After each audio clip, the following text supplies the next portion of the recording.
Okay, we're back with Coffee with Cagnetta, and today I have a very special guest, a great friend of mine for too many years, Joey Epstein from Sorry. Larrow-Sorby, and a great accounting firm. And Joey has been a part of this community, and neither of us want to admit for how many years. Welcome, Joey. Well, Andy, thank you. Great to be here. And so I don't know where to start, but I'll start where we met because we met because we're on a lot of charitable boards together. I was going to say, do you actually remember when we met? I would have no idea. I don't, I was it, we didn't meet for the first time at Legal Aid, was it? No, we knew it. No, we were, It was before that, right? yeah. All right. Well, Hollywood Chamber or uh, something crazy like that. I mean, a billion I years don't ago. remember 10 minutes ago. How am I going to remember All right. Well, 30 years ago? we do give back a lot to the community. So we're both on boards. What boards are you on right now? So currently I'm on Bonnet House, Barnard House. Joe DiMaggio Children's Hospital Foundation and Memorial Foundation, though I'm going to roll off that one soon, though I think because they follow their bylaws, so I'll roll back on at some point. Um, if you remember the old Sun Trolley in downtown Fort Yes. Lauderdale, so that's the Downtown Fort Lauderdale Transportation Management Association. So that one is it's kind of retooled because the trolleys aren't around anymore to be like a transportation consulting entity for the city of Fort Lauderdale. I chair the audit committee for the city of Fort Lauderdale. I chaired the audit committee for ChildNet because they also followed their bylaws, and I rolled off the board, but I stayed on to chair the audit committee. And hopefully, I'm not missing anybody that'll get offended if they hear this or see this. No, I think Federation. I Never mean, that active in oh, Federation. I okay. mean, but certainly I not. thought you were on their finance committee or did their audit. Maybe not, but We did their audit when okay. one of my prior firms did their audit. Okay. Okay. So obviously we both give back a lot and we're out at and about in town, but your everyday business is being an accountant. Theoretically. Theoretically. And I say that theoretically because, it's funny. Professionals forget that they have to go out there and market sometimes.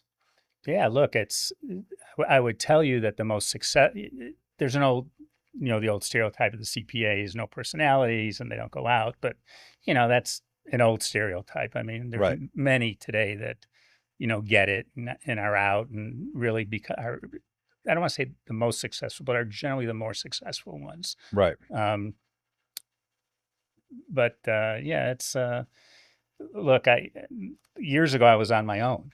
Right. And you'd go, well, gosh, that's not so easy because you got to get the business, do the work, do it with quality, get it out, bill it, and collect it. And in today's day and age, I don't know how anybody would want to be responsible for all those things. But everything's trade-offs. Right.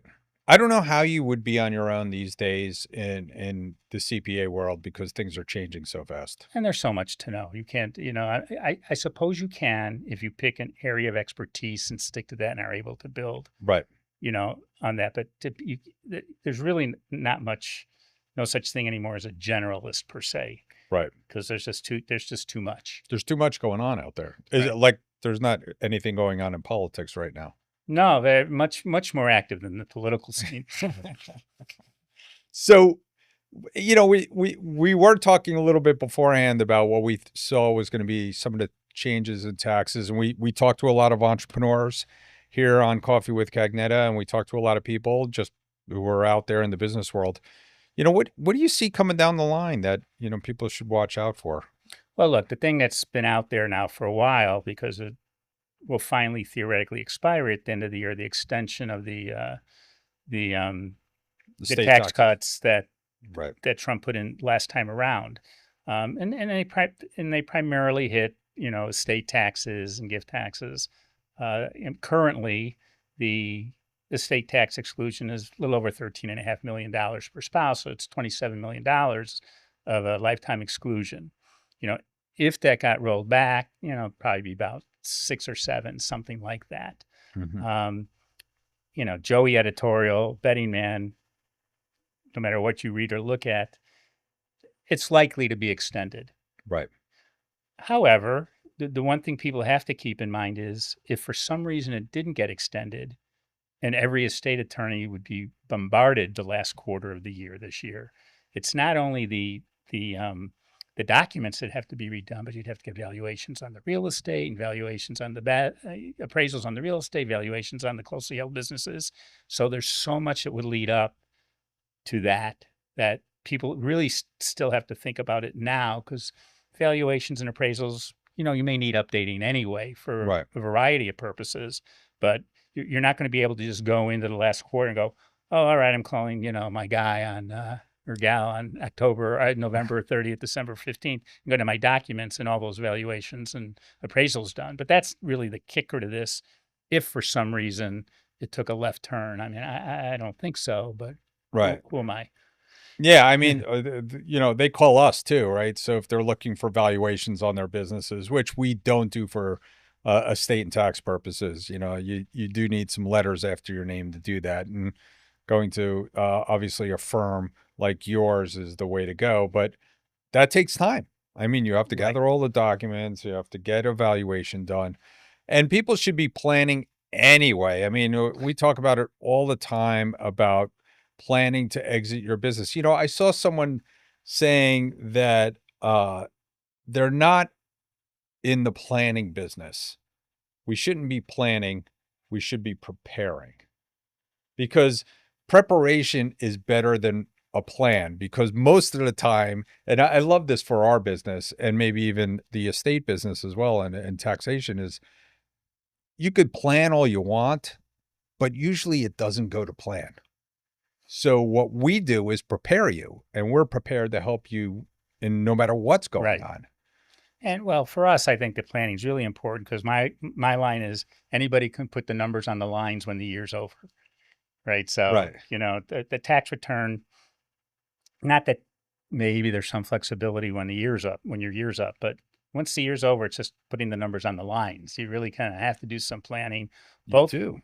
both in a current year and again, of course, the estate planning, if that's not done. I mean, we see time and again people who think they've done their estate planning. You ask for the documents, they pull them out of a drawer unsigned if they can even find them. Right. No. And when we go to sell businesses, you and I talk about it all the time. It's like, you know, what were you thinking when you were doing these tax returns trying to save on taxes? You just brutalized everything. I mean, do you have any advice to business owners out there if they're thinking about selling their business someday? Well, it's interesting because a lot of times they're going to wait till they're ready to sell, and then they get go and they do whatever they need to do. Right. I would always advise a business that's looking to sell to do seller due diligence in advance. They won't generally do that, and people don't want to pay for that in advance. But I would tell you there's a number of things that to get ready so you look better when the time comes, and that you should do seller side due diligence and not just wait till an offer comes your way and then scramble to get everything ready for the due diligence that's going to take place. Yeah. Because a lot of it's psychological. It's not all just the numbers. You go in ready, and you've got the documents ready, you've got books in order, maybe a Q of E if you think you need it. Yeah. QOV. If you have all that stuff in advance, a lot of it's a psychological play. Well, for us, it is. For certainly, I mean, we're there to kind of manage the process, and a lot of times it does get emotional and psychological, and and anything that can throw you off during that process is bad. I mean, like you said, that's what I was kind of leading you to, as well as if we have proper books in place, if they've done their own Q of E and can show people, Right. hey, this is what this is what it's going to look like in due diligence. And then everything turns out, that's the way it turns out. Right. That's great. And that's why I think it's worthwhile to spend the money for, again, sell side due diligence early on, once you're going to play the game. Right. So what are some of the biggest mistakes you've seen some business owners make, just running their business or their tax preparation or getting ready to sell their business? Well, a lot of businesses have cash. I know you've never seen that. Yeah, we talked about that. It's funny. There's less of it than there used to Right. be, but it's So you can't have your cake and eat it too. You Right, can right. say you're doing 2 million, but you're showing 1.5 million. It's Can't steal it twice. yeah, right. So Whatever the saying is, you're right? you're giving that up, but you've been giving it up for years as Right. you've been doing that. Um, look, the the thing we see the most that's probably an issue is the planning, because in today's day and age, and we were talking about, it's hard to practice on your own. Almost every business in Florida has some touch of business and doing business in other states, maybe a little international kicker. So, Right. what happens for us is, if I go into a potential client and we're just going to talk about compliance audit and compliance tax, there may not be, they're going to get into, it's always a fee discussion, but it's going to be very commoditized. Right. But so you need to get in to be able to take a look at, the state tax issue is probably the most prevalent. Yeah, I have to do a few state tax returns. Yeah, just a couple. Sales tax returns, and it's not an easy process. I mean, No, it's I mean, crazy. compliance in today's day and age is so brutal that you do the best you can, and then if something comes up, Yeah. I mean, look at Florida. I mean, counties have different sales tax rates. So if you're doing business in multiple states and multiple counties, how's somebody going to really Yeah. keep up with all of that? Yeah, But you do the best you can, and usually as long as you show you're doing the best you can, and that it was inadvertent or not intentional, you don't usually have to worry about penalties. All right. Well, we've seen a lot of things down here in South Florida. We've seen it grow. You've been here for a while. 1976. What'd you do before 76? I know where you were. I was in college. So when I was a senior in college in 1975, 76, yes, you all know how old I am now. My parents moved to Hollywood. So I'm from Chicago. I had all intentions of going back to Chicago. I had a job in Chicago. I came down, was playing tennis, got a job on the tennis courts, and figured, I might as well stay, and I can always go back. And, my whole adult working career has been down here. But you're still a Chicago fan? Terrible. People say I still have the accent, which, again, I don't think we have an accent in Chicago. But No, I thought you guys have the perfect accent. exactly. There's no accent. There's no accent. It's the Midwest accent. Exactly. So, but, I've been down here a long time. I'm still a little bit partial with a little bit from the Chicago teams, but, I'm a sick Bears fan. My license plate says Bears on it. But, we like the Dolphins. We like the Panthers a lot, but Yeah. the Chicago teams will always kind of hold an extra step above. Well, we enjoy South Florida. We both enjoy South Florida. We like Right. going out to eat. We like going to, I mean, by the way, have you had, speaking of our famous hot dog heaven, have you been to our famous hot dog heaven for a Chicago dog? Does it compare? Yeah, they do. I mean, sometimes people get so caught up. Oh, this Chicago dog's better than that Chicago dog. Look at me, steamed poppy seed bun, Vienna beef. I mean, throw on the condiments. They're all pretty similar. I will admit I haven't been to hot dog heaven since it's been sold, but I've been there, many times in the past. You got to go back. I haven't tried the beef there though. I've had Italian beef and sausage there. Yeah. Again, and they have even if you do the fried salami, they got the salamis, right. Hanging from the ceiling, or they used to. Right. I think he redid the ceiling. I'm not sure he still. I think he has them hanging in the back now. So they're gonna be hanging someplace behind the counter though. Now. Yeah, but great place, and it's there's a couple of Chicago hot dog places down here, but to be honest, in general, you can't tell it's such a big difference from one to the next, unless it was really bad. If it was really bad, you would know. If they're good, they're All right, so there you go, Chicago hot dog guy telling you to go to hot dog heaven. So, what are your other favorite places? I know you have a lot of them, though. Oh, the restaurant. Well, when you're out to eat as often as we do, you can be a regular at a lot of places. Right. We live right next door to Eddie V's, so we kind of are there a lot. A lot. And with your dog Nitro. Nitro. We eat outside whenever we can. Nitro. They renamed the filet sliders to the Nitro sliders. Have they? So they just go to the kitchen, say, Nitro's here. We want a Nitro slider. So they chop it up. He lives a good life, that Nitro. Nitro eats better than most people. Right. And then Look, I mean, Cafe Max is still one of the best restaurants in Fort Lauderdale after all these years. Yeah. Um, the Heritage. Heritage, Oh they yeah. do a great job, and we're there probably once every 7 to 10 days, Right. and we like it there a lot, and they're terrific. That place has got a real vibe and like a cult following. Yeah, it does. But it's interesting because people think over there, not to get on one restaurant so much, that it's all young because it sits in Flagler Village, but you walk in there, all ages, all the time. I mean, Right. they really do a great job there. And then you have the staple places like Casa d'Angelo and Runway, and Right. the places that are always going to be consistently good that you go to. And I kind of like this. I like to go to the places where I don't have to travel more than 5 minutes. There's a lot of great Well, you're rest. sitting at Java and Jam every morning almost. Yeah, it's and YOLO for lunch. Jello for lunch. I better not Your forget that. table. Better not forget that. No, no. Tim, we had Tim in here, so Right. So he's running those restaurants. He does a great job. I do think that he would tell you after all these years, I'm probably the number one customer in terms of visits between In those two Yolo. places Yeah, I would imagine. since they've both opened. So, you've been down here and you've had a lot of Florida sports. What's your favorite sports memory? Is it Florida, or is it Miami Heat based, or is it, Chicago based? Look, my favorite memory in time was when the Bears won the Super Bowl, like in '85, and they blew out New England in New Orleans. And yes, we were there, There you go. barking like dogs, because that's what they did then.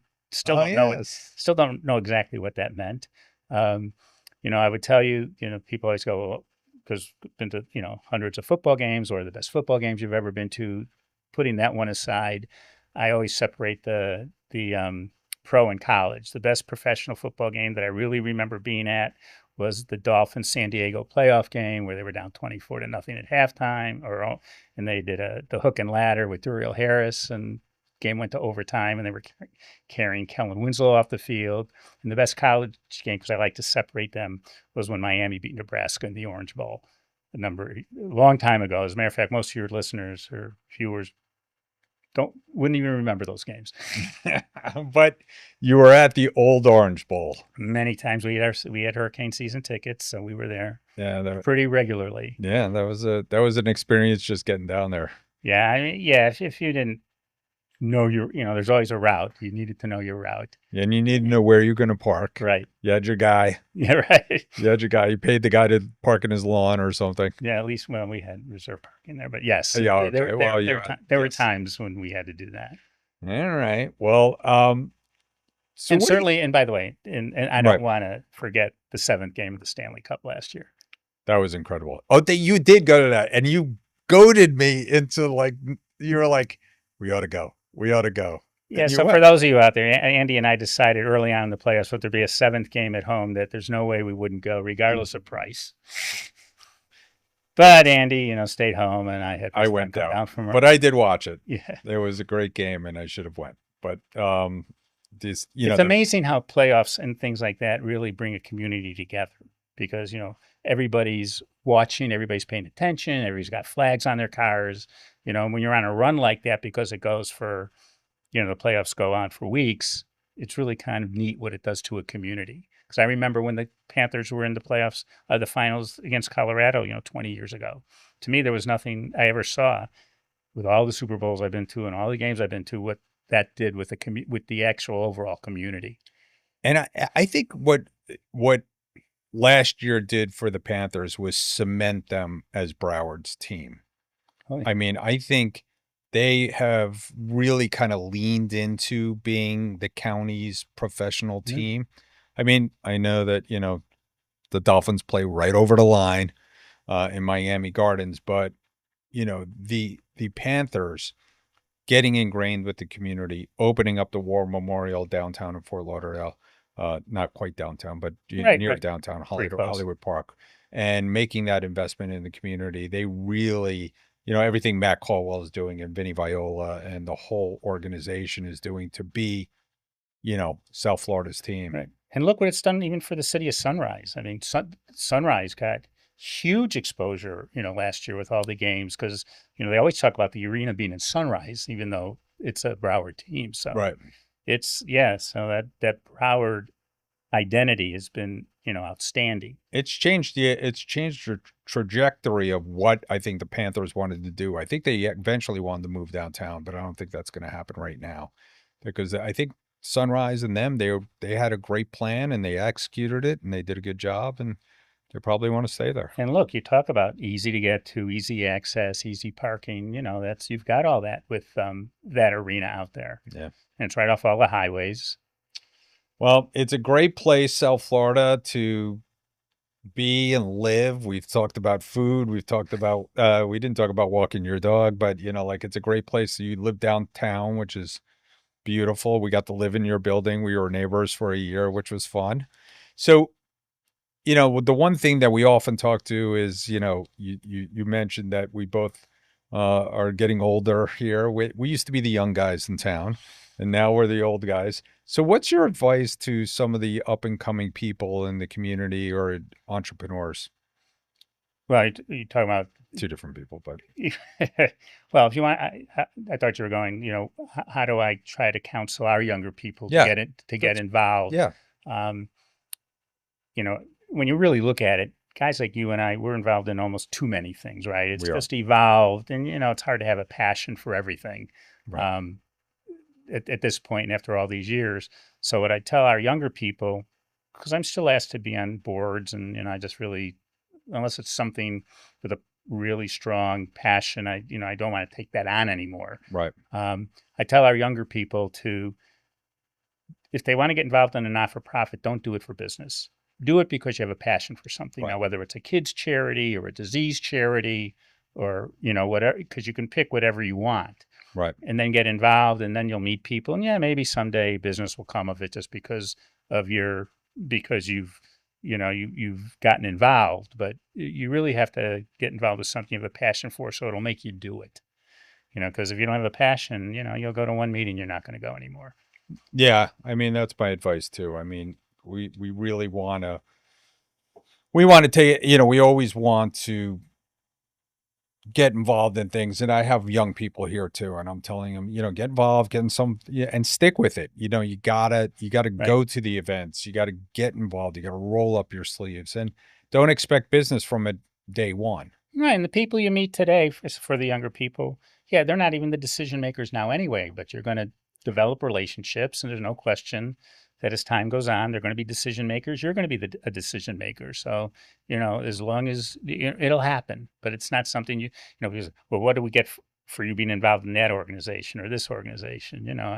It was funny. So one of the things I was involved with before, so the Florida Institute of CPAs, I was the statewide chair about 7 or 8 years ago. And at one of my former firms, I always have a couple of partners go, Joey, what do we get for you being so involved with the FICPA? To which my response was, sorry, I give back to the profession that allows you to make such a good living. Yeah, I mean, listen, Because you're not going to get back from all of them, if any. But listen, you're my accountant because of everything you did in the community. Well, thank you. Because you set up those trusting relationships, Right, and it takes time. It does take time. Well, speaking of time, innovation is moving quickly. I know you're very deeply involved with AI, and I'm sort of kidding, but what do you see out there? I mean, it's so funny. I always kind of, I always make the joke that 10 years ago, I was literally sitting in a meeting across the street from your offices on Las Olas, and these guys said they were going to put me out of business with blockchain. And, so I'm still waiting. It's Yeah, like 10 years later. I But haven't even heard that term in a while. I know, because it did nothing. Yeah. It did some things, but, what are you seeing out there as far as, I mean, there's a lot of technology in your business. Yeah, and I'm definitely not the techie guy, and and a lot of things I'm pretty old fashioned. Though I think for my age, I'm as progressive as most. Right. But in a firm like ours, thinking this, we have a group that's our AI committee. So there's a lot of things going on, in the audit and tax world that AI is going to come more into play. And I'm not the detail guy with that, but we and I'm sure most firms of size, have committees or groups of people looking at that and what's which is the right direction to go. Well, But I'm not the one to get into much of a deeper discussion No, in it's that area. but like what you're seeing is, we all do a lot of outsourcing and offshoring and those kind of things in our firms, but you still have a pretty big, you know, you still have a big presence here in South Florida. Yeah, and you still like to have. Look, the offshoring in our business started a while back. Right. Is farming tax return preparation to India, Right. and there's a place for that, and it makes sense. You send it. They, as I said earlier, put the numbers on the lines. They send them back to you the next day. But you can't develop the relationships. You can't have continuity with your clients. The Right. time the time difference makes it impossible for those people to talk directly with the clients. But there's definitely a place for that, and some Right. firms, have tremendous presence in India. Right. Smaller firms. I think most firms are probably getting a little now. I had somebody talk to me not too long ago that they're going to do it down in Mexico and Argentina. Huh, Which gets away from the time issue. So if that could be done as successfly and as inexpensively, that would probably come more into play, in the coming years. I think our website was just done in Australia, and they were pulling their hair out trying to get some meetings to get going. You had to do Australia. I know there's nobody good in the U.S. Yeah, no. Well, we had some good people in the U.S. too. So Joey, what should we leave them with? Let's see. Let's leave them with. If you were going out to dinner this weekend, where would you go? Well, Kip would call Allie. Yeah. And then you and I would just go. Yeah, we would go somewhere. So there's a couple other good places too. Like you still going to School of Pasta on School of Pasta. Yeah. We haven't been there in a while. We heard they closed for a while. I think they've retooled a little bit. Right. We need to go back there. Martorano was still great. Martorano's is still the best. Of all the Italian places, they're still outstanding. And so I usually leave it up to whoever we're going out with, or in our house, like every house, the husband, Kip and I, every night. What are we doing for dinner? What are we doing for dinner? It's like whatever you want, and and we go out a lot, but we do a lot of Uber Eats, so I'm Right. sure I'm helping them and to stay in business here. But Eddie V's just becomes a go-to because of convenience. Yeah, it's just literally down the elevator. So Yeah, literally about 50 yards door to door. So it's but I like a lot of places. I just like staying close. You go up to Palm Beach. Buchan is still one of our favorite places up in Palm Beach. And then down in Dade. Well, Q, we love Q. There's been a couple other new restaurants down in Wynwood. South Beach is really a pain, right? By the time you go there and drink a bottle of wine, who wants to drive back? You do have to Uber or take a driver. Wynwood, though, is with that, and Mother Wolf and Sparrow. I mean, they've got some great places, and I can kind of draw the line at going to Wynwood. Yeah, we had Q and we had Sparrow and some great things. So, all right, well, those are great restaurants to go to in Wynwood. Everybody, go check those out. Joey, thank you so much for coming in today. I really appreciate you coming on. And yes, I want to thank Kip Hunter Marketing for bringing on these amazing guests like Joey and other guests. And we're going to be back with some more episodes. So thanks everybody for joining me today on Coffee with Cagnetta. See you next time.